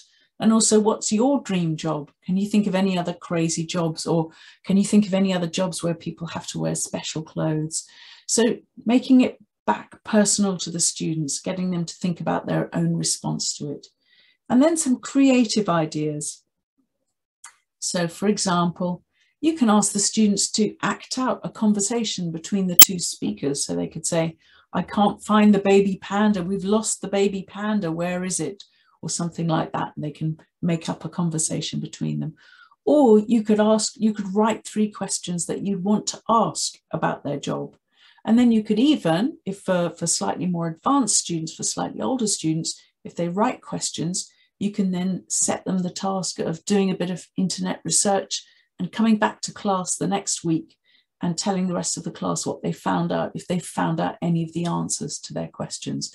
And you could perhaps help them by telling them where they can find more information. So this is a picture from Look. And as with all the National Geographic learning books, whenever we use pictures, big pictures in our books, in the teachers' books, we always have extra information about those pictures. So it will tell you where you can find out more and what other ideas for exploitation, just as we're working on now. And that's a really nice idea, writing a story about a baby panda adaptation. Okay, so time to get back into the flying classroom, our magical classroom. See all the different places we visited now. Been to Guatemala, we've been to Morocco, we've been to Germany, we've been to China. Where are we going to go to next? I'm not even going to be really mean and make you try to guess, because you're not going to guess the next place. Most people haven't even heard of it. It is this place. And this place is called Sapmi. Sapmi. This picture was taken by a photographer called Erica Larson. And I think I've got a link. There we are. There's a link. So you could check out her website, because there are loads more amazing photos there. And she spent several years with the Sami people, learning about their way of life, their culture, and their language. So you can find out more about her on her website. So this is, we are talking sort of North Scandinavia, North Russia. So you've put Alaska, Mongolia, Alaska, no. So think of Scandinavia, the top of Finland, the top of Sweden, Russia, and there's one more country and I can't remember it, might be Norway, but you'll find out because we're going to watch a video in a minute and that will tell you more about it. This chap in the photo, he's a reindeer herder. You can see all the reindeer, and he's actually singing to his herd to keep them calm and stop them from being startled. So this is part of one of our school trips. So in Look, in every level of Look, we have 4 extra reading activities and we have 4 what we call school trips. And those are double pages where we take the students on a school trip to somewhere really exciting, and they can watch a video about it and learn a little bit more about it. So this is a school trip. I actually can't remember from what level it is, but it might be from level 1 of Look. I'd have to check that because I'm afraid I've just forgotten. So first of all, they'll look at a lovely picture and then they'll read a little text like this. So today we're going to a place where it's very difficult to live, the cold north. Sápmi is a region in the north of Europe, and there's snow for a lot of the year and some weeks when you don't see the sun. It isn't easy to travel or play outside or grow vegetables, but Sápmi is where the Sami people live. It's their home. Let's go and find out how they live. So I'm going to play the video to you now. It's very short and you must pay attention because afterwards I'm going to ask you some questions to check that you've been watching the video and listening to it. So let's go. That.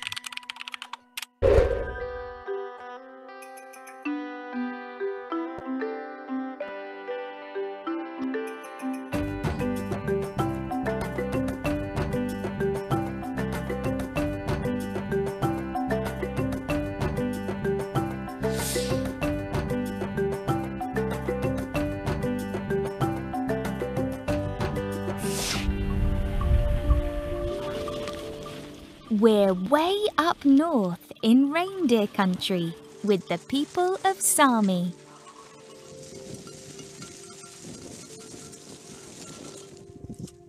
The Sami people are from Sápmi in the north of Europe.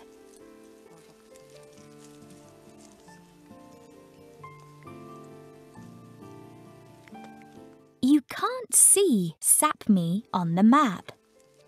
It reaches across 4 countries. It's a place in the snowy forests of Finland, Sweden, Norway, and Russia. It's very cold. The Sami follow the reindeer because the reindeer are very important. They give the Sami people food, like milk and meat. The reindeer live in the very cold forests and fields. Sometimes they find their food under the snow. The reindeer migrate to find food in the winter. So the Sami follow them. Sometimes they swim across rivers, and the Sami people follow them in boats. The Sami people are a strong people who know their land and their reindeer.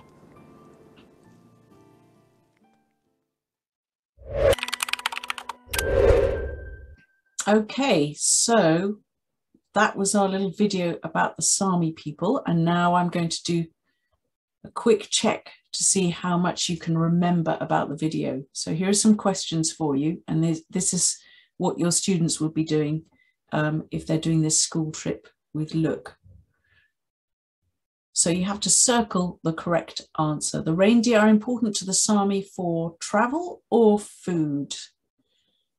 So can you answer that question? Why are the reindeer important? Yes, exactly. Very good. What about number 2? The reindeer find food in the water or under the snow? Under the snow. Yeah, very good. So you can see they're really nice, simple questions that your learners will be able to answer.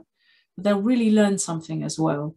The reindeer walk far because the Sami people move them, or because they need to find food. Exactly, because they need to find food. The Sami reindeer herders live in one place or in different places. So where do the herders live? In one place or in different places? Yes, brilliant. And the last one, do the reindeer swim across the river or do they cross the river in boats? Yeah, that's right. They swim across the river. Very good. Very good. Yeah. So it's a really nice way of teaching your students about a completely different lifestyle, something that maybe they don't know about at all. And someone's asking about the level of the book, and I might just put that and talk a bit about the book levels later, Mariana, if that's okay, rather than talk about it now. Okay, so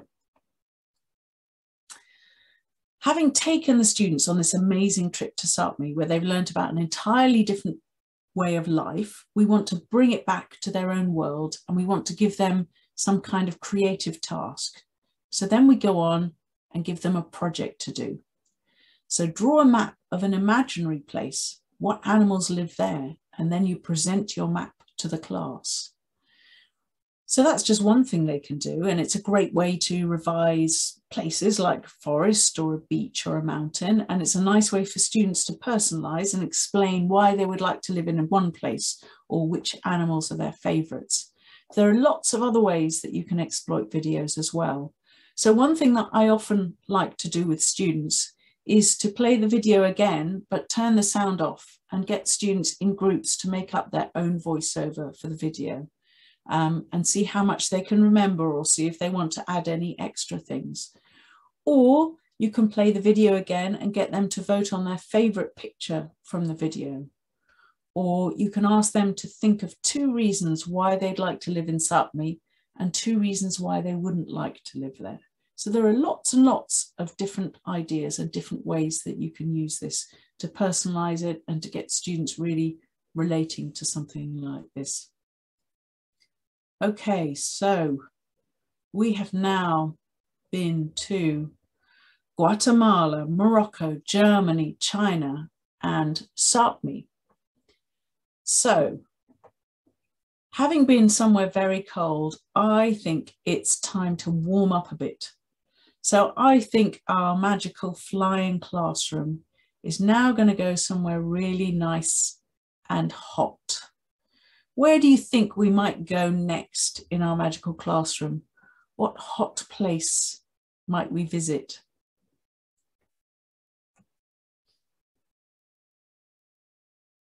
By the way, I've noticed that some people in the chat box, can you make sure that you're putting your answers to everyone rather than hosts and panelists?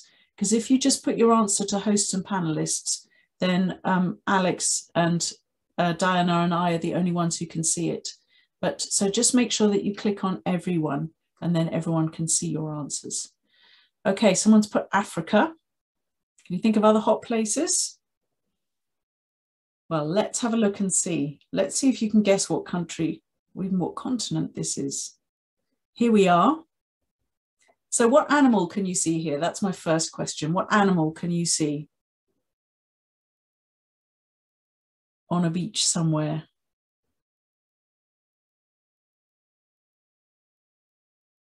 Can you name the animal that you can see?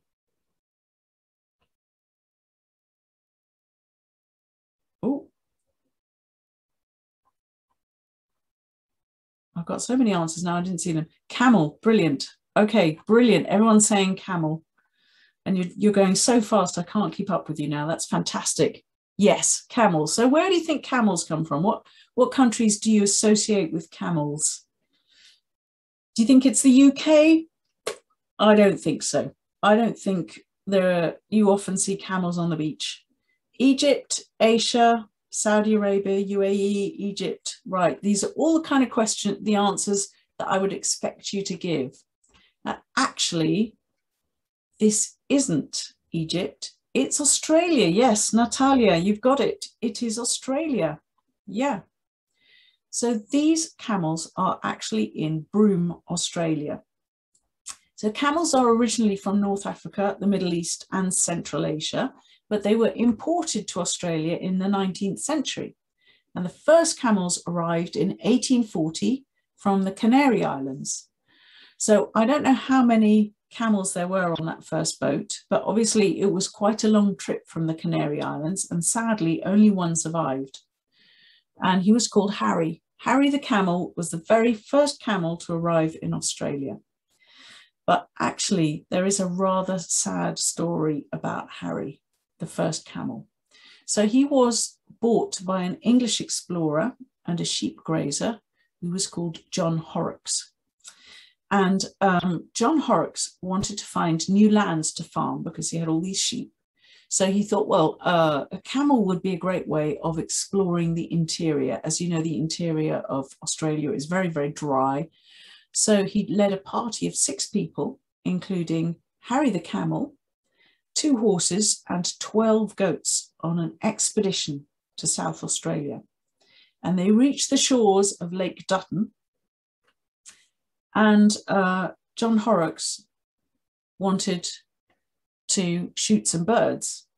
So as he was kneeling down and reloading his gun to shoot the birds, the camel moved, knocked his gun, it fired, and it killed Horrocks. So Harry, the first camel in Australia, actually shot and killed his owner. So he's a very famous camel in Australia, which is all a bit of a distraction, but it's a very interesting story to tell your students. And then you can actually have a bit of a discussion about what the results can be when you bring a country from an animal from one country into another country, that you can sometimes have some problems. So many other camels followed Harry, and they now have a problem in Australia with feral camels. So back in 2008, I think I've got another thing here. Yes, back in 2008, there were over 1 million feral camels in Central Australia, and they were damaging the environment. So now they have to have a special management program to keep the numbers down. And the camels in this picture are being ridden by tourists on a beach safari. So this picture is actually from level 1 of Look. So your students are at the lowest level. They're going to be very young. So some of the things we've talked about, you might not be able to do with those students. But there are lots of ways that you can use a picture like this, even with really young students. So I would certainly start with numbers, because there are so many things to count there. Count the camels, count the people, how many legs, how many heads. So you can have a lot of fun with that, with practicing the different numbers. You can ask students to point to the water and the sky and the camels and the clouds. And you can also ask them to name other things that they can see on a beach. So there are lots and lots of ways you could just use this picture to get your students thinking and talking. And this picture actually introduces a unit on beach holidays. So it is a great way to get your students talking about vocabulary for beaches. And of course, personalization. So even at the lowest level, you can ask your students, do you like this picture? Do you want to visit the beach? Do you want to ride on a camel? Really simple questions like that to get your students feeling really involved and interested.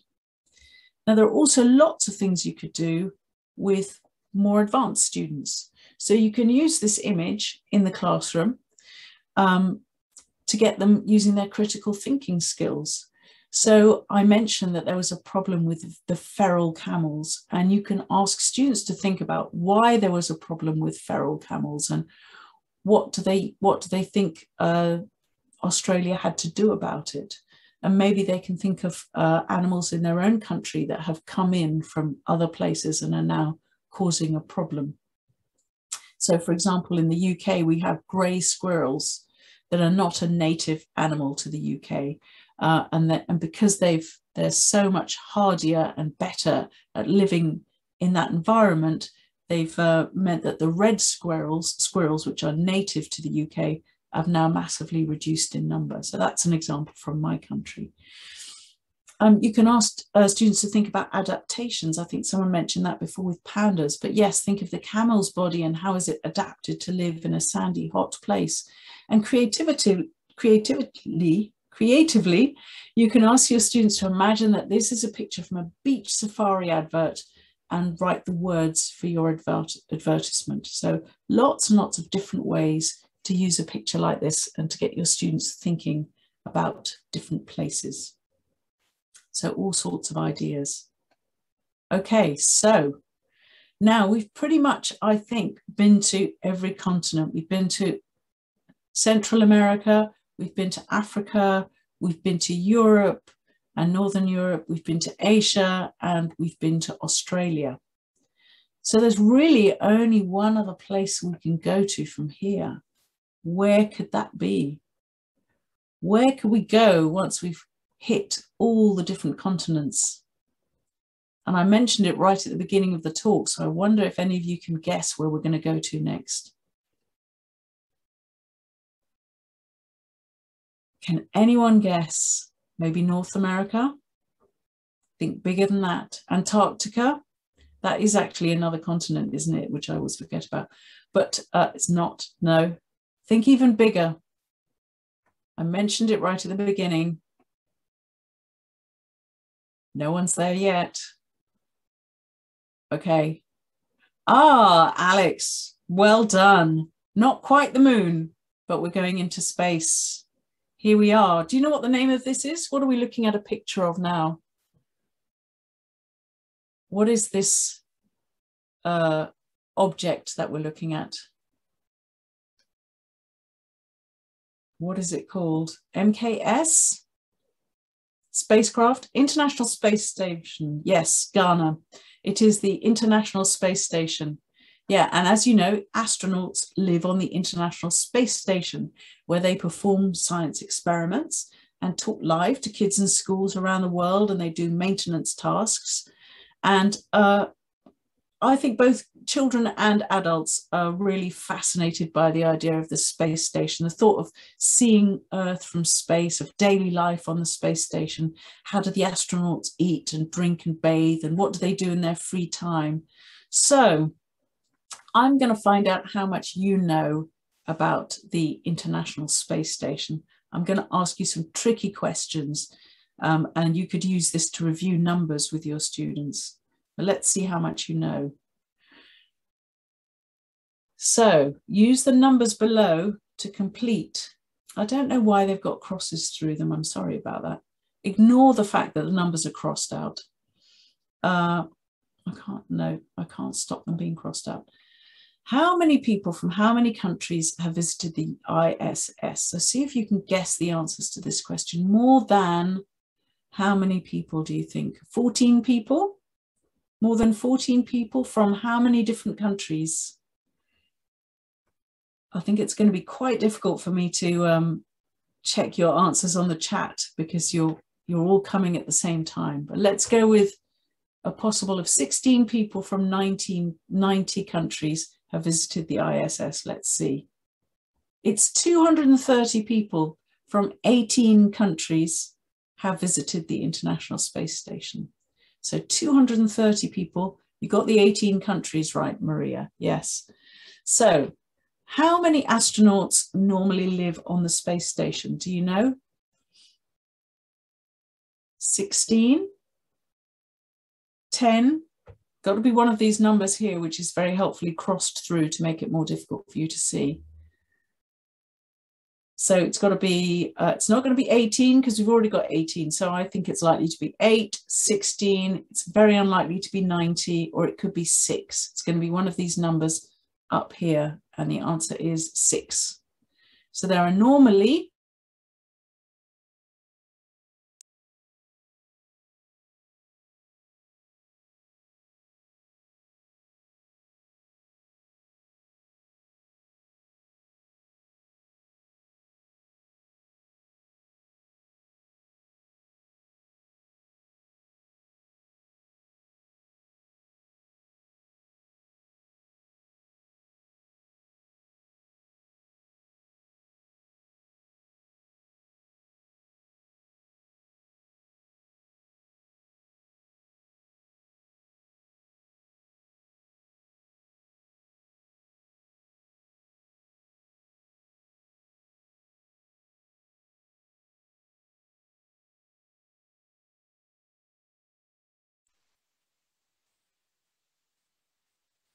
Okay, everybody, it seems that we've lost Kath momentarily. I'm not quite sure what's happened there. So just please bear with us while we try and get her back. This is the challenge of living in the digital age, but everything is online. So please do just hang tight, because I know that you're desperate for the answers to those questions all about the space station. Let's just give her a moment, okay? And in the meantime, if there are any questions that you'd like to ask myself or Deanna from the earlier sessions or about the books we've been looking at, please feel free to pop them in the chat box or indeed the Q&A. But just, I'm sure she'll be back with us momentarily, so just please be a little bit patient, okay? Thank you. Like I say, if there are any questions, please feel free to ask. And it's also probably a good opportunity to let you know that, as Deanna pointed out right at the beginning of the session, certificates will be sent to those registered and who attended the webinar tomorrow, we hope. I need to make sure I get all the information to Deanna today so that she can do that. And then they'll use that to help with the raffle that is being done. And you'll also get an automated email from Zoom 24 hours from the end of the webinar, which will include a link to the recording of the webinar, okay? It will not include the certificate, that will come directly from the team at Linguist, but from Zoom, you'll get a link to the recording, okay? I'm going to pop Kath an email to see if she's okay, what's going on. We have the question, is it possible to skip the next level if the one specific was finished successfully? I think the question is about the book level. Yeah, no, I think actually the general question actually. Let's see from here. Is it possible to skip the next level if the one has been done successfully? I mean, it very much depends on the actual level of the book and the difference in levels. So with young learners, a lot of the books are very close together. So, for example, level 1 might cover the first part of A1, level 2 will cover the second part of A1 on the CFR. So arguably you could say yes, because it's still within the same level, but it very much depends on your students, is what I would say, and whether you think they are capable. Because bearing in mind, they'll be studying different grammar, different vocabulary within those books. So sequentially, it makes sense not to jump because they will miss out on key vocabulary, key grammar. Although, of course, there is a degree of recycling as well. It's the same question we often get asked. You know, we get students who hit the intermediate level. We have Katherine back. Wonderful. Kath, are you okay? Let me make you co-host again so you can share your video. You okay? We were worried about you. We thought you'd nipped off to the space station as well. I know. I'll tell you what happened. My internet just completely crashed in my office, so I've just had to race from my office back to the house because I've got an office at the end of the garden. Oh, okay. So I'm on a tiny little laptop now, but we'll try and keep going. I'm so sorry about that. It's never happened to me before. It happens to all of us, Kath. Don't worry. You've done well to avoid it for the last 18 months. Okay, so I'm just getting my thing back open again. Just trying to find it. That's fine. I was in the middle of answering a question that we had. Oh, thank you. It was not particularly related to what we were talking about generally. It's just sort of skipping levels. Yeah, so very often we talk about students who hit the intermediate plateau and they have to repeat an intermediate level. And my argument to that is it's not necessarily a problem because the content they'll be meeting in a new book will be different. Yes, the grammar might be the same or similar, but the vocabulary will be different. The readings will be different. The tasks will be different. So you are still developing the skills which I think are important and the knowledge which is important. But ultimately it comes down to your students and whether you think they are capable of that jump or not. Here's a question, one more about the request to you, if you are able anytime to have the webinar for Ukraine about classroom management, because teachers are interested in your international classes experience. So, and here from Maria, who is asking about That's fine. That's fine. I'm sure it's a discussion I can have with Deanna for future webinars. Yes, is the answer to that. But I can certainly sit down with Deanna. We can discuss how we might approach that. So watch this space would be my response to that, Maria. But yeah, it's a typical question. I think we get asked a lot about classroom management. So yeah, I'm sure it's something we can look at in the future. Alex, Kath. have you made me co-host because I can't seem to share? Or Oh, I switch have on? made you co-host. Yeah. That's You are weird. co-host. It's not giving me the option to share my video. Okay, I'm gonna remove you as co-host and make you co-host again and see what happens. Okay. Yes, I do. So you are now co-hosted. Has that made a difference? Okay, all right. Let's see now. Fingers crossed. Let me here. Let's see. Optimize for video clip. Yeah, we're in.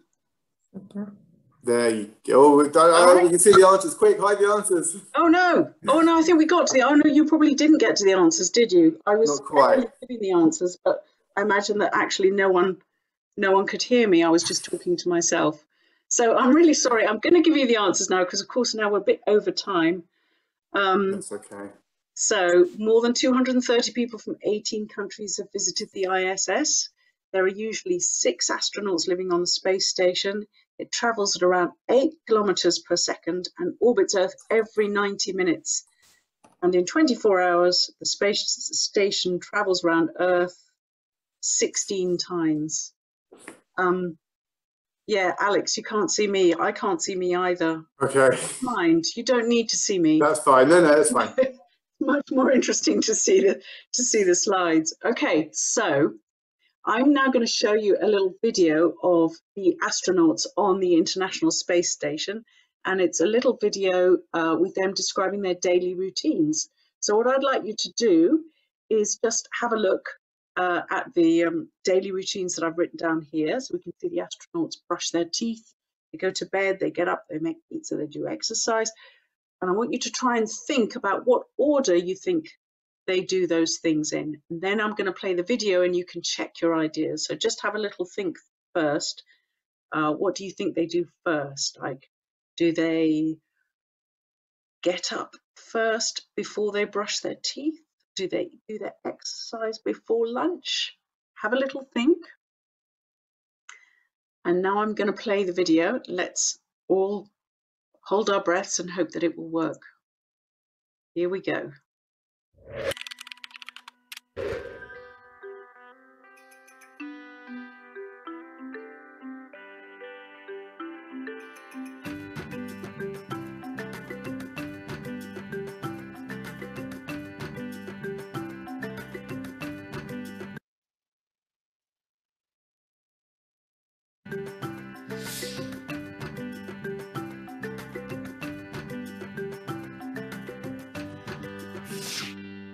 Today, we're at the International Space Station. Wow! Look outside the window. This is the Earth. It's beautiful. Astronauts live and work in space. Now that's a cool job. They don't walk around the station. They float. Life is different in space. Everything floats, even water.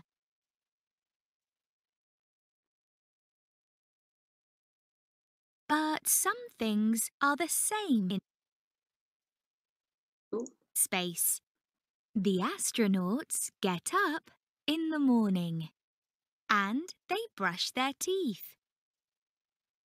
Sometimes they wash their hair. They have lunch. Oh no! Catch that food! Phew!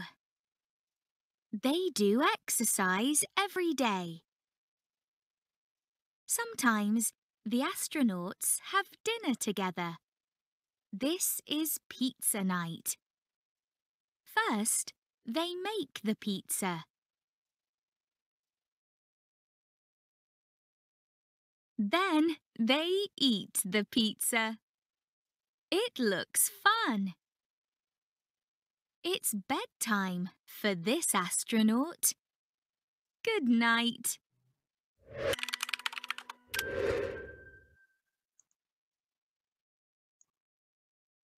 And Oh, no, I don't want to play it again. Let's see if I can. There we go. Oh, right. So what was the very first thing they did? Can you remember? Brushing teeth? Is that the first thing? Float? Out of the 7 things that I've got listed there, the first thing they did was to get up. And then after that, what did they do? They brushed their teeth. And after that, what was the next thing that we saw in the video after brushing their teeth? They washed their hair. Yep, which looked quite interesting, didn't it? Quite an unusual way of washing your hair. After that, exercise. Was it exercise? No, after that it was lunch. Then it was exercise. And if you noticed when there was the little video of the astronaut doing the exercise, she's actually kind of tethered to the running machine, because otherwise obviously she'd float in the air, but they have to do a lot of exercise because otherwise they don't get enough use of their muscles. Then they made pizza, and finally they went to bed. Yes, so it's a really nice way of doing, of covering the idea of routines, but in a way that's just a bit more fun and interesting, and students get to learn all about life on the International Space Station. And then you can go on to do some kind of project. So for example, you can ask your students to imagine that they're on the International Space Station and ask them to send a message to their family describing their day, saying what they can and can't do, what they like and don't like, and include a picture. So it's another way of kind of personalizing it and making it a bit creative. So there we are. We have traveled everywhere. You can see now I've even added life on the International Space Station right at the bottom there to represent space. We've been to all these places in our magical flying classroom. And I hope that's shown you some of the interesting things that your students can learn from Look about places all around the world, and how you can use that to get your students really, really interested and really involved and feeling like they're global citizens. So why should we look beyond the classroom? We should look beyond the classroom to be inspired to find out more about the world, to learn shared values, to understand differences and find similarities, to communicate with people around the world, and of course, to learn English. So I'm so sorry about the slight problem towards the end of that talk, but I hope you've learned something interesting. And Alex is just putting up some details there where you can visit the website for Look. Also, if you're interested just generally in using photographs and using interesting stories, I've put up some links here where you can find some great images for your students. So the Pixabay and Unsplash, those are all free photos on those links. You can use them for anything. And also the Flickr account there, ELT Pics, those are pictures that are contributed by teachers specifically for use in English language teaching. So they're really useful for you to know. And I will just finish with a link there so that you can see where you can visit us for webinars and our blogs on the National Geographic Learning site. So if I can manage to stop screen sharing, I'll just show that just for a couple of minutes. So if you want to hold your cameras up and use those QR codes, you can. Katherine. Hello. Thank you very much for on behalf of the linguists, teachers in Ukraine, especially those who have chosen Look. Thank you very much for having agreed to take part in our conference today. That was a pleasure to meet the real author in person, in virtual person.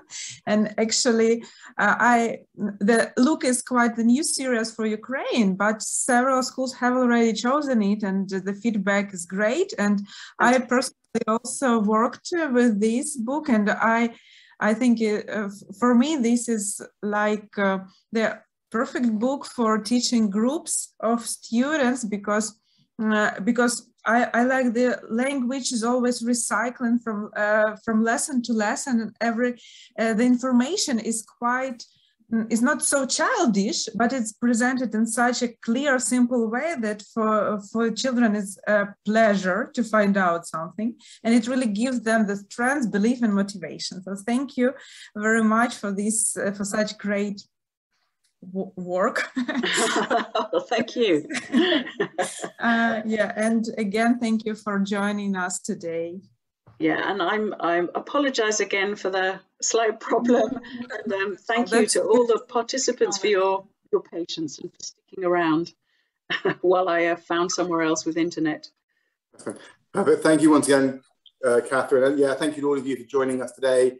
We appreciate it's the end of a long school day for many of you. It's now kind of later on the evening. So go enjoy your families, enjoy your meals. Please remember, we will send certificates out in the coming days. They will come directly from Diana and her team at Linguist, and you will also get that email from Zoom with a link to the recording as well. So thank you so much.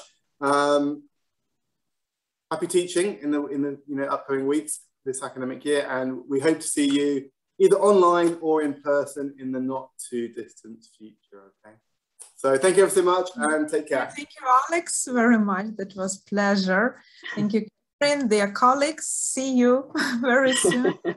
Goodbye, Bye. everyone.